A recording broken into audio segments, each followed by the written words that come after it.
A paz do Senhor Jesus, seja muito bem-vindo ao Jovem Cristão, que Deus abençoe a sua vida, família, casa e ministério. Bem-vindo a mais um Devocional Diário. No Devocional Diário de hoje, quero estar trazendo uma passagem muito conhecida, que se encontra no livro de Jó, capítulo de número 19, versículos de número 25 ao 27, que assim vão dizendo: Porque eu sei que o meu Redentor vive, e que por fim se levantará sobre a terra. E depois de consumida a minha pele, ainda em minha carne verei a Deus. Vê-lo-ei por mim mesmo, e os meus olhos, e não outros, o verão. E, por isso, o meu coração se consome dentro de mim. Meus irmãos e ouvintes, nós conhecemos bem a história de Jó. Ele vivia na terra de Uz, havia tido 7 filhos e 3 filhas. Tinha 7.000 ovelhas, 3.000 camelos, 500 juntas de bois e 500 jumentas. Além disso, também tinha muitos servos ao seu serviço, de maneira que Jó era maior do que todos os do Oriente. Jó também era um exemplo de pai. Seus filhos iam na casa uns dos outros e faziam banquetes. Segundo a Nova Almeida atualizada, após esses banquetes, Jó chamava os seus filhos e os santificava. Se levantava de madrugada e oferecia holocaustos, segundo o número de todos os seus filhos, pois ele pensava que seus filhos poderiam ter pecado e blasfemado contra Deus em seus corações. O próprio Deus testificou de Jó para o inimigo. Quando o inimigo se apresentou diante de Deus, Deus testificou de Jó, dizendo que ninguém havia na terra semelhante a ele, ou seja, a Jó, um homem reto, sincero, temente a Deus e que se desviava do mal. O inimigo vai dizer que Jó só era assim porque Deus o havia abençoado. Se o Senhor tocasse em Jó, segundo a visão do inimigo, Jó blasfemaria, em outras palavras. E então, Deus concede permissão ao adversário de nossas almas para tocar nos bens de Jó. O inimigo não poderia somente estender a mão contra Jó. Em primeira instância, Jó, ainda que era fiel, vai perder tudo quanto tinha. Seus 9 filhos comiam e bebiam vinho na casa do seu filho primogênito. Um mensageiro vai chegar até ele, dizendo que os bois lavraram e as jumentas pastavam junto a eles. Quando de repente os sabeus atacaram e levaram tudo. Feriram aos servos ao fio da espada, e somente aquele homem que viera contar a mensagem havia escapado. Justamente para trazer a notícia, estando ainda este mensageiro falando, veio outro mensageiro dizendo que fogo de Deus havia caído do céu e queimado as ovelhas, e os moços, e os consumido, e só aquele homem havia escapado para trazer a notícia. Enquanto este ainda falava, veio outro mensageiro e disse que os caldeus haviam se dividido em 3 bandos. Atacaram os camelos e os levaram embora, e aos servos mataram ao fio de espada. E só aquele homem havia escapado para trazer a notícia. Estando este ainda falando, veio outro mensageiro e disse que, estando os filhos e filhas de Jó comendo e bebendo vinho na casa do irmão mais velho deles, de repente, eis que se levantou um vento muito forte do lado do deserto e bateu contra os 4 cantos da casa. A casa caiu sobre os jovens e eles morreram. Só aquele homem que estava trazendo a mensagem havia escapado para trazer a notícia. Meus queridos ouvintes, após esta série de eventos desastrosos na vida de Jó, nós podemos nos perguntar qual teria sido a atitude de Jó quanto a tudo isso. Olha o que a palavra diz no livro de Jó, capítulo de número 1, versículo de número 20 ao 22. Então Jó se levantou e rasgou o seu manto, e rapou a sua cabeça, e se lançou em terra, e adorou. E disse: Nu saí do ventre de minha mãe, e nu tornarei para lá. O Senhor o deu e o Senhor o tomou. bendito seja o nome do Senhor. Em tudo isto, Jó não pecou, nem atribuiu a Deus falta alguma. Jó tomou uma atitude que dificilmente alguém que enfrentasse as condições que ele enfrentou tomaria. Ele, sendo reto, sofreu e padeceu a dor de ver tudo quanto ele havia conquistado ir por água abaixo, junto da vida de seus 10 filhos. Mas mesmo inserido em uma circunstância de dificuldade ao extremo, ele se levantou, rasgou o seu manto, rapou a sua cabeça, se lançou em terra e adorou. E disse que nu havia saído do ventre de sua mãe, e nu voltaria para lá. O Senhor o havia dado e o Senhor o havia tomado. Bendito seja o nome do Senhor. Jó perdeu todos os seus bens, mas mesmo assim não blasfemou. Depois disto, o inimigo vai se apresentar pela segunda vez diante de Deus.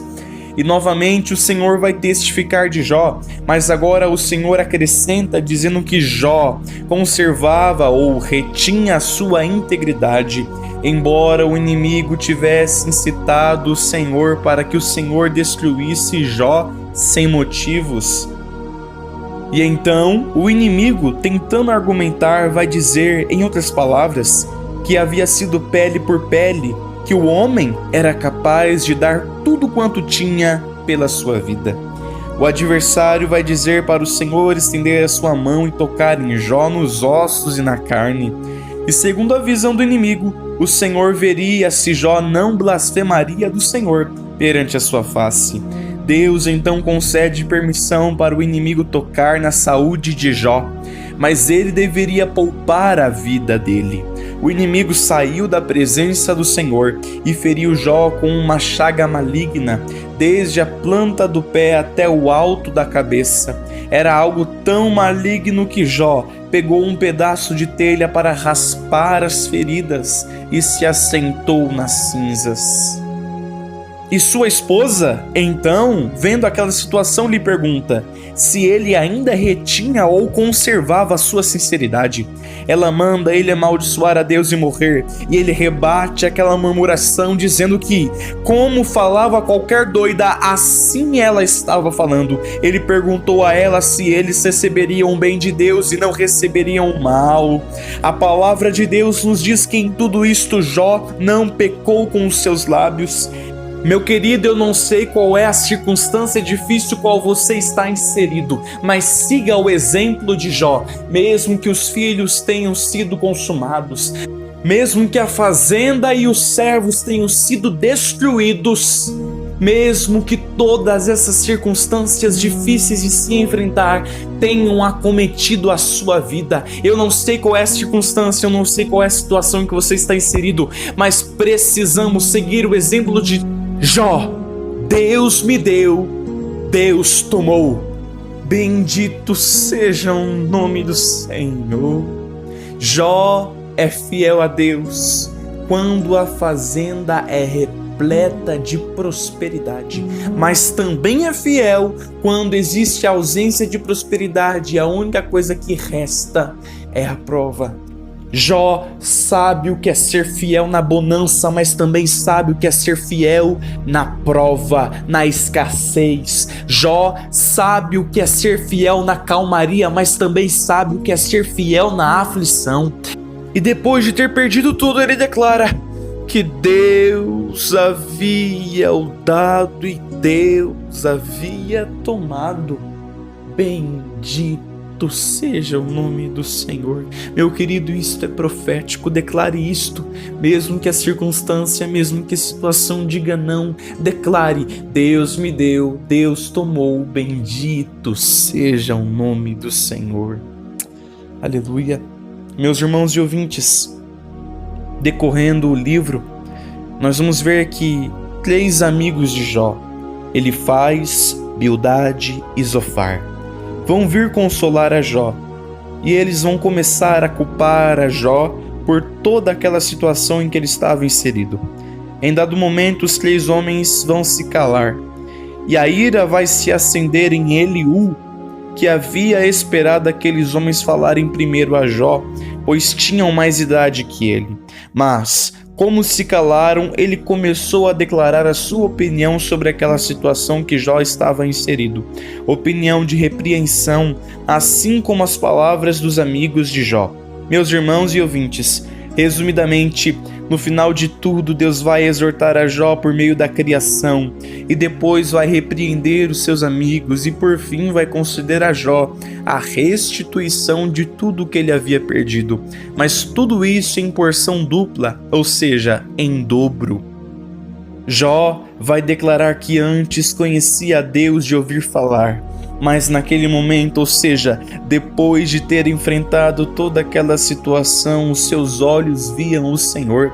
Isto é, por meio de toda a aflição, ele adquiriu intimidade com o Altíssimo. Deus não tem que explicar nada do que vai ou não vai fazer em nossas vidas. Se nós realmente concedemos a Ele o controle de toda a nossa história, por que é que tentamos interferir no processo de escrita dessa história? Existem capítulos difíceis de se enfrentar, mas nós temos uma certeza: se o controle está nas mãos de Deus, tudo irá dar certo, pois nós sabemos que o nosso Redentor vive e que por fim se levantará sobre a terra, e depois de consumida a nossa pele, depois do tempo do processo, depois do processo de tempo da dor e aflição, nós veremos a Deus. Não os olhos dos outros, mas os nossos olhos verão o Senhor. Teremos intimidade e sensibilidade com a presença. Mas antes de chegarmos no capítulo 42, o capítulo final do livro de Jó, antes de chegarmos no capítulo 42 da nossa história, precisamos ficar ciente que existem outros 41 capítulos para se enfrentar. Capítulos de dor, lágrimas, processos, humilhações, mas no final, livro de Jó, capítulo de número 42, versículo de número 10, 12, 16 e 17, assim vai dizendo: E o Senhor virou o cativeiro de Jó, quando orava pelos seus amigos, e o Senhor acrescentou a Jó outro tanto em dobro a tudo quanto dantes possuía. 12. E assim abençoou o Senhor o último estado de Jó, mais do que o primeiro, porque teve 14.000 ovelhas e 6.000 camelos, e 1.000 juntas de bois, e 1.000 jumentas, e... Versículo 16, e depois disto viveu Jó 140 anos, e viu a seus filhos e aos filhos de seus filhos até a 4ª geração. 17, então morreu Jó, velho e farto de dias. Eu não sei qual é o capítulo que você está enfrentando na sua vida, mas você precisa ter a mesma certeza que Jó tinha. O meu Redentor vive. Eu não sei qual é o capítulo de aflição, de angústia, de dias difíceis que você esteja enfrentando, mas creia que por fim o nosso Redentor se levantará sobre a terra.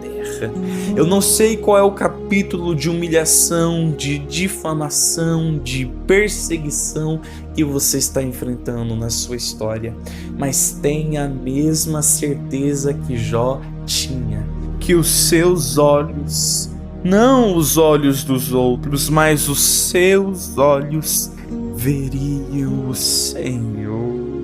Ah, meu irmão, se você entendesse, se você soubesse que tudo isso é para gerar em você intimidade, se você entendesse, se você soubesse que Cristo quer gerar em você um testemunho vivo para glorificar o nome dele, se você entendesse, se você soubesse que tudo isso é um processo e vai passar, Jesus está te ensinando, Jesus está te capacitando, Jesus está te estruturando, Jesus está te estabelecendo. Se você soubesse, você não iria ficar tão triste, você não iria chorar tanto.